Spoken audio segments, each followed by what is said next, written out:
So, amen. Isang mapagpalang gabi po sa bawat isa sa atin. So, hinihiling ko po na muli niyo po akong samahan para po tayo ay magbulay-bulay ng salita po ng Panginoon Diyos sa mga oras na ito. Purihin po ang Panginoon. Ah, Paano nga po ba maging kontento sa mga bagay na binibigay ng ating Panginoon sa buhay natin? So, pag-aralan po natin. Contentment is being at peace with what you have without losing desire to grow. Yan. Ano daw po ang pagiging contentment? Ang contentment po ay ang paniniwalang sapat ang Panginoon sa bawat sitwasyon habang ginagawa mo ang iyong bahagi bilang tapat na katiwala. So ito po, ano po? Dapat po tayo ay maging kontento. Ano po habang ginagampanan po natin yung bawat ibinigay ng Panginoong Diyos sa atin. Ano po na tayo ay nagpapatuloy na sa pagiging tapat sa Kaniya. Ano po? Sa Diyos ako nagtitiwala habang nagiging tapat na katiwala. Napakaganda, ano po? Philippians chapter 4 verse 11 to 12. Ang sabi po dito, natuto akong masiyahan sa anumang kalagayan ko. Marunong akong mamuhay sa kakulangan at sa kasaganaan. Natutunan ko ang sikreto ng pagiging kontento sa anumang sitwasyon. So, ang ibig sabihin po ay matuto tayong masiyahan sa anumang kalagayan natin.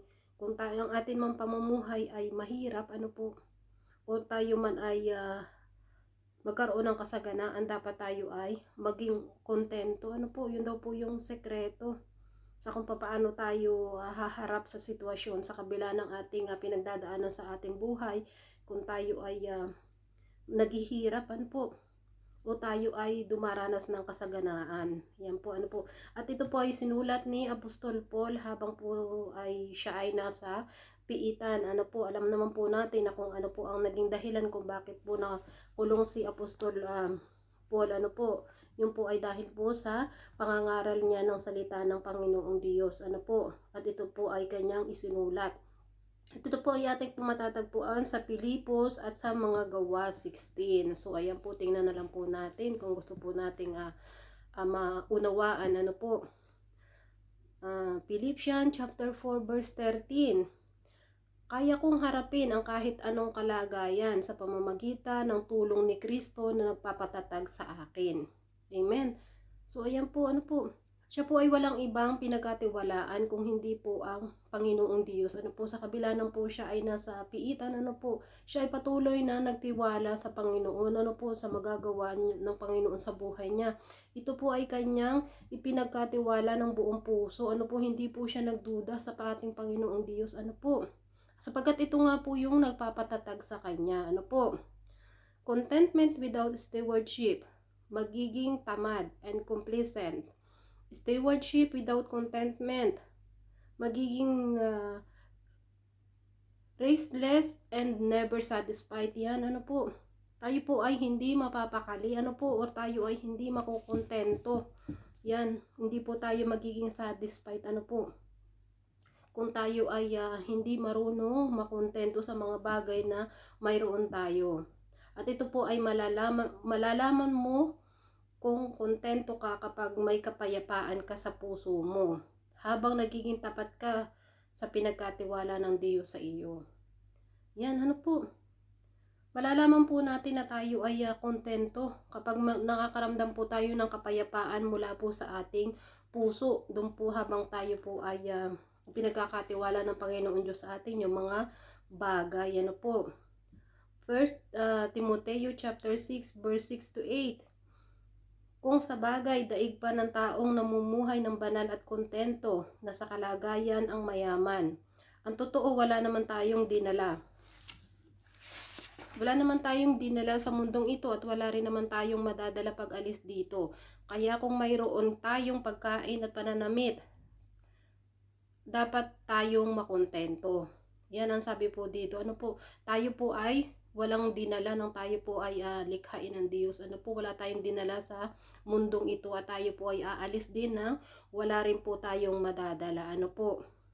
So yung hindi naman po masama yung pag-impok ng kayamanan o pagsisikap na yumaman. Subalit kung tayo po ay kukuhanin na ng Panginoon Diyos yung hiram nating buhay, ito po ay hindi rin natin madadala. Ano po, ito po ay pansamantala lamang po, dito lang po natin ito magagamit sa sanlibutan ito. Ano po, kaya ang sabi nga po dito, kung tayo ay meron daw po tayong pagkain at pananamit, ano po, tayo daw ay dapat nang makontento. Ano po, kung anong meron tayo. Why the contentment matters? Contentment, guard your heart to grade. Yan. 1 Timothy chapter 6 verse 9 to 10.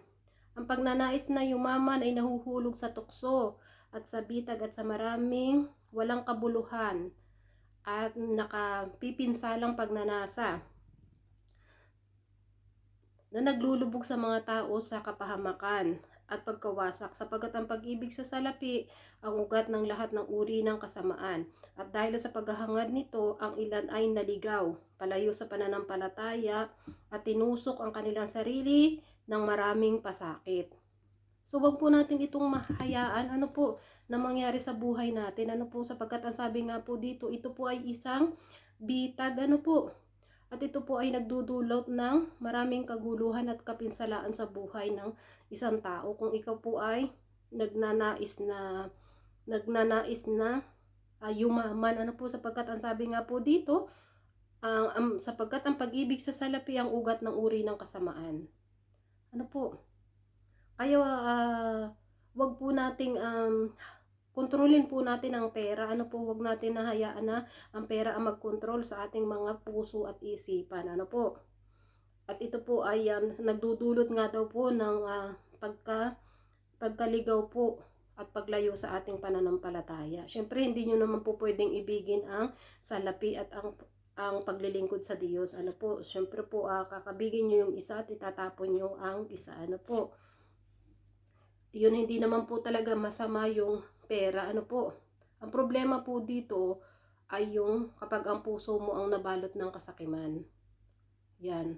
Marami pong nangyayari na ganito sa ngayon. Na kapag umangat sa buhay, wala nang ibang iniisip kung hindi ang pagpapayaman. Ang pagpaparami ng pera. Ito po ay binalot ng kanilang mga puso at isipan ng kasakiman sa salapi. Kaya po marami pong nagiging sanhi ng mga iniisip ng tao na hindi maganda. At yun po ang nagdadala sa kanila sa kapahamakan. Kaya dapat po kontrolin po natin yung ating pong mindset. Na hindi po natin ito pahintulutan. At lagi po tayong manalangin. Para tayo ay laging patnubayan ng Panginoon Diyos sa bawat desisyon po natin sa buhay. Yan, para tayo ay hindi mapalayo sa Kanya. Contentment produce inner peace. Hebrews chapter 13 verse 5. Huwag kayong maging sakim sa salapi, masiyahan kayo sa kung anong mayroon kayo. Sapagkat sinabi niya, hindi kita iiwan ni pababayaan man. So ayun naman po pala sinabi naman po ng Panginoon Diyos dito na ipoprovide niya lahat ng ating mga pangangailangan. Kaya huwag po tayong maging sakim sa salapi. Tayo ay masiyahan sa kung anong meron tayo. At ito po ay ipagkatiwala natin sa Panginoong Diyos at siya po yung magpo-provide ng lahat sa atin. Sapagkat ang sabi nga po niya dito, hindi ko kayo iiwan, ipababayaan man. So bakit hindi ka magtiwala sa Panginoong Diyos na kaya niyang gawin ang mga bagay na ito? Kaya niyang baguhin ang buhay natin sa isang kisap mata lamang. Sapagkat siya nga po ang Diyos na lumikha sa atin. Contentment set you free from the comparison. James chapter 3 verse 16. Sapagkat kung saan may inggit at makasariling ambisyon, doon ay may kaguluhan at ang bawat uri ng masamang gawain. Yan, totoo po yan. Na kung tayo po ay nag-aambisyon ng mga bagay na wala sa atin, nagkakaroon po ng inggit ang ating mga puso at isipan. At dito nga po na pumapasok yung kaguluhan at yung mga pag-iisip na hindi maganda sa ating kapwa. Kapag ang inggit na po ang nanguna sa ating puso, lagi po nating tatandaan na ito ay hindi maganda para sa atin at wala po itong maidudulot na mabuti sa atin. Focus on God, not luck. Yan. Sabi po sa Matthew chapter 6 verse 33. Kaya unahin ninyo ang mapabilang sa kaharian ng Diyos at ang pagsunod sa kanyang kalooban at ibibigay niya ang lahat ng inyong pangangailangan. So ayan, malinaw po ang sinasabi dito. Ano po, kapag inuna po natin ang Panginoong Diyos, ano po, yan, tayo daw po ay mapapabilang sa kanyang kaharian. At pag sinunod natin ang kanyang kalooban, ay ibibigay niya sa atin ang lahat ng ating pangangailangan. So, ang pinag-uutos lang po sa atin dito ng Panginoon Diyos ay yung pagsunod po. Ano po? Pagsunod sa kanyang kalooban para makamit po natin yung lahat ng ating pangangailangan. Lahat ng ating dalangin na ipagkakaloob niya. Ano lang po ang kapalit nito? Yung pagsunod po sa kanyang kalooban. Ano po, para tayo ay mapabilang sa kanyang kaharian. Napaka simple lang po, ano po ang pinapagawa sa atin. Awit, chapter 23 verse 1, ang Panginoon ng aking pastol, hindi ako nagkukulang ng anuman. Yan. This is the foundation of the contentment. Ang Diyos ay sapat at tapat. Ayan, napakaganda po, napakalinaw po ng sinasabi dito. Ano po, kaya tayo po ay dapat talagang maging kontento. Ano po, sapagkat hindi po nagkukulang ang Panginoong Diyos sa anuman. Ano po, at siya po yung foundation of the contentment. Ano po, ang Diyos ay sapat at tapat.